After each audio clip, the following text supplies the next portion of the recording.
Punishment and offenders.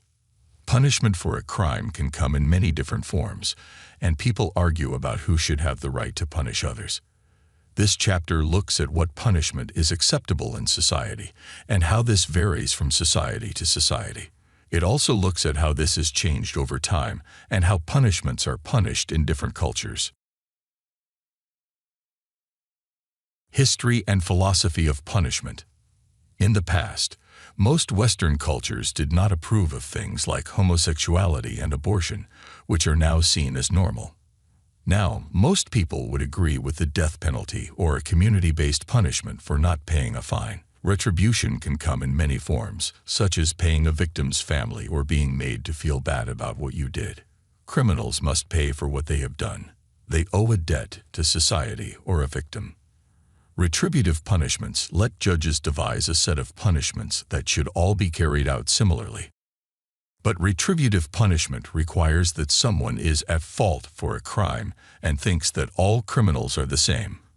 Reductivism is based on the idea that stopping criminals from committing crimes is the best way to lower crime rates.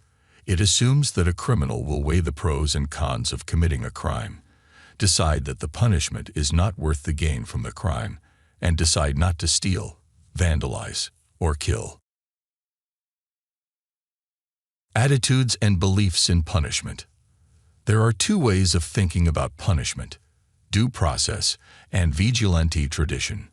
People who believe in due process values think it's hard to find criminals, which makes it hard to police and punish them. The vigilante tradition model says that law, order, and police work are the community's jobs, partly because people do not trust the government. In the UK, most people follow the due process justice model. Still, vigilante justice is more common in the US, according to criminologist David Perry. He says this is because the US has a strong tradition of vigilantism, and the death penalty is seen as a punishment that can't be undone. Vigilantism. Vigilantism is when an individual or group breaks the law on its own. People usually do this because they do not think they can get justice through legal means. Professor Le Johnston tried to define vigilantism so that more research could be done. To understand vigilantism, he says that vigilante behavior has 6 parts. Vigilantism can take on a more police-like role or give out what is thought to be the right punishment for the supposed crime. The punishment could be physical pain or suffering, or it could be used to scare the person. There are many examples of organized vigilante groups around the world.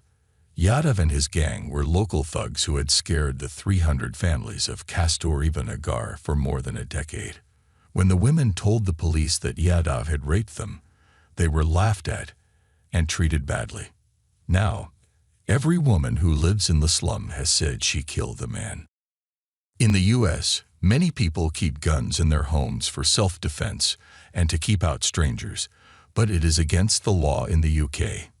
In Britain, when Tony Martin shot and killed one burglar and hurt another in Britain, he was charged with murder, later changed to manslaughter, and sent to prison. It makes me wonder how the rights of a citizen should be balanced with the rights of an intruder.